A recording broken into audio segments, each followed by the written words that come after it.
élégant, une seule référence à lui, c'est Katimini Kids. Katimini Kids est une boutique de prêt-à-porter pour des nouveau-nés et enfants. Vous y trouverez des chemises, des robes, des pantalons, des shirts, des t-shirts, des chaussures, des chouchous, des jouets et bien d'autres encore.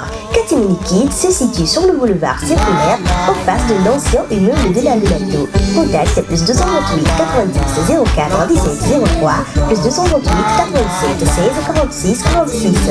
Katimini Kids, l'enfance, c'est l'élégance.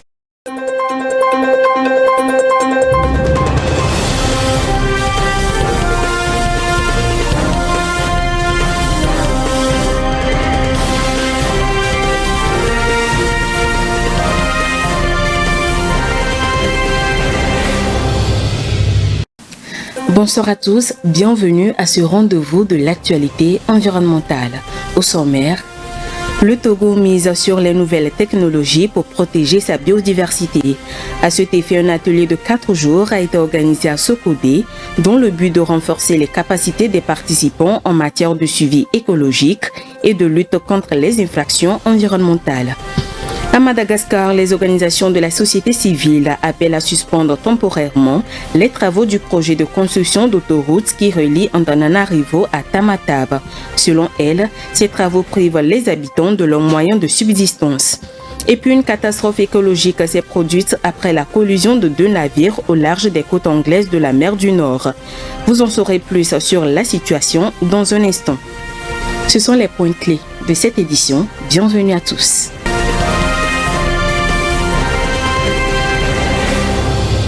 La ville de Sokodé a accueilli du 4 au 7 mars dernier un atelier de formation sur l'outil SMART, une nouvelle technologie dédiée au suivi écologique et à la lutte contre le braconnage.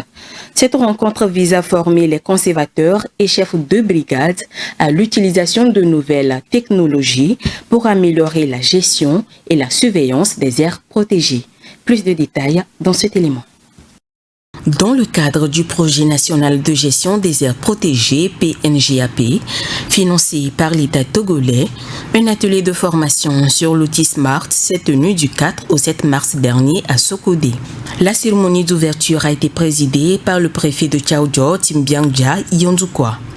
Elle a réuni les gestionnaires des aires protégées des régions centrales, de la Kara et des savanes et plusieurs autorités pour échanger sur l'amélioration de la gestion et la surveillance des aires protégées à travers les technologies numériques et le renforcement de la collaboration entre les acteurs impliqués dans la conservation de la biodiversité. Avec 83 aires protégées couvrant 14,2% du territoire national, le Togo fait face à des défis majeurs tels que le braconnage, la déforestation et des insuffisances dans la gestion de ces espaces. Le gouvernement et ses partenaires misent sur des outils numériques performants afin de renforcer la surveillance et la conservation de la biodiversité. L'objectif de cet atelier est de former les conservateurs et les chefs de brigade à l'utilisation de l'outil SMART. Ce logiciel facilite la collecte et l'analyse des données de surveillance, améliorant ainsi la lutte contre les menaces qui pèsent sur les écosystèmes protégés. Avec la participation de 40 gestionnaires d'aires protégées des 3 régions concernées, cet atelier marque une avancée significative dans la gestion durable des écosystèmes togolais. En adoptant l'outil SMART, les autorités environnementales se dotent d'un dispositif performant pour optimiser la surveillance et la prise de décision en matière de conservation. Pour rappel, cette initiative s'inscrit dans un programme plus vaste de renforcement des capacités techniques et institutionnelles en matière de gestion des espaces protégés et la préservation du patrimoine naturel du Togo. Le gouvernement togolais poursuit son engagement en faveur de la formation technique et professionnelle avec la création d'un institut de formation en alternance pour le développement IFAD Aquaculture dans la commune de Bamono 1. C'est une infrastructure qui s'étend sur une superficie de 37 hectares. Honoré Kata. Le gouvernement togolais renforce son engagement en faveur de la formation technique et professionnelle avec la création imminente d'un nouvel institut de formation en alternance pour le développement IFAD spécialisé en aquaculture à Bamono 1. L'initiative s'inscrit dans une dynamique plus large de transformation agricole et industrielle visant à doter la jeunesse de compétences adaptées aux besoins du marché. Avec un site de 37 hectares généreusement cédé par 68 propriétaires terriens, ce projet illustre non seulement la volonté des autorités d'investir dans l'éducation professionnelle, mais aussi l'adhésion des populations locales à un modèle de développement participatif. Au-delà de la simple mise en place d'une infrastructure, ce nouvel IFAD répond à une nécessité économique pressante, la structuration du secteur halieutique et l'augmentation de la production nationale.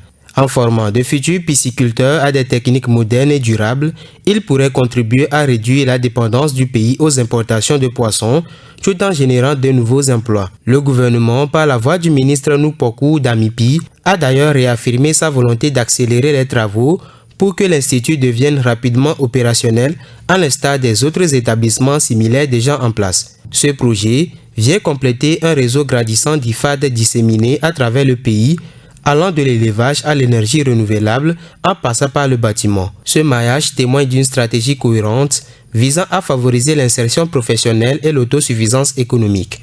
Reste à veiller à la qualité des formations dispensées et à garantir un réel débouché aux futurs diplômés afin que ces investissements ne se traduisent pas seulement par des infrastructures, mais bien par une transformation durable du tissu socio-économique togolais. La ministre togolaise de l'eau et de l'assainissement a échangé la semaine dernière avec les membres de l'Association des acteurs de l'assainissement du Togo. Leurs échanges ont porté sur les défis auxquels sont confrontés les vidangeurs dans l'exercice de leur métier. Ils ont exposé leurs besoins au ministre en espérant des actions plus concrètes de la part du gouvernement pour y remédier. Le point de cette rencontre avec Vivace Amana. Devant les acteurs clés du secteur de l'assainissement au Togo, Mila Maunion Aziablé, ministre togolaise de l'eau et de l'assainissement, a échangé sur les défis du domaine. Ensemble, ils ont examiné les problèmes majeurs liés à la gestion des boues de vidange au Togo et exploré les solutions adaptées. Nous avons eu deux doléances principales que nous avons signifiées. C'est l'acquisition d'une station de traitement de boues de vidange. Parce qu'aujourd'hui, dépotons à l'aile libre, c'est un peu dangereux pour la santé publique. Au regard des doléances, la ministre a rassuré les acteurs en mettant en avant les efforts du gouvernement à travers différents projets. Le président de la République, c'est un homme de dialogue et d'action. Et il tient à ce que le secteur de l'assainissement soit d'une importance capitale. Tout comme vous, les acteurs, vous l'êtes pour nous. J'aimerais encore une fois réitérer l'engagement du gouvernement sous le leadership du président de la République à vos côtés pour que nous puissions résoudre une fois pour toutes les défis de l'assainissement qui sont communs et il y a des actions qui sont déjà en cours. Nous progressons avec des partenaires impliqués. Il est prévu une aide à la mise en place d'un modèle pour la structuration de toute la chaîne de collecte. Il est prévu aussi la mise en place d'une station de traitement de boues de vidange. Il y a 2 partenaires aussi privés qui nous accompagnent pour la mise en place des stations de traitement de boues de vidange. Cette rencontre marque une avancée significative vers une gestion plus efficiente des boues de vidange au Togo. Ceci contribuera à un environnement plus sain et plus adéquat pour les populations. À Madagascar, les organisations de la société civile s'opposent à un projet de construction d'autoroute reliant la capitale Antananarivo à Tamatave. Elles estiment qu'une entente doit être d'abord établie avec les communautés rurales victimes d'expropriation brutale. Rachitou Birikou. À Madagascar, la construction d'une autoroute en plein cœur de la capitale Antananarivo fait objet d'une contestation. Plus de 100 ONG de la société civile ont dénoncé l'impact de ce projet sur les populations. Ils soulignent que les communautés ont été victimes d'expropriation brutale. Ils réclament une cessation immédiate et provisoire des travaux. Un appel est lancé au président de la République pour corriger le tir. En effet, L'autoroute qui est censée contribuer au développement de ces communautés leur a plutôt privé de leurs moyens de subsistance. Les familles victimes d'expropriation soulignent être confuses et ne pas avoir eu des explications ni des publications transparentes en ce qui concerne la construction de cette route.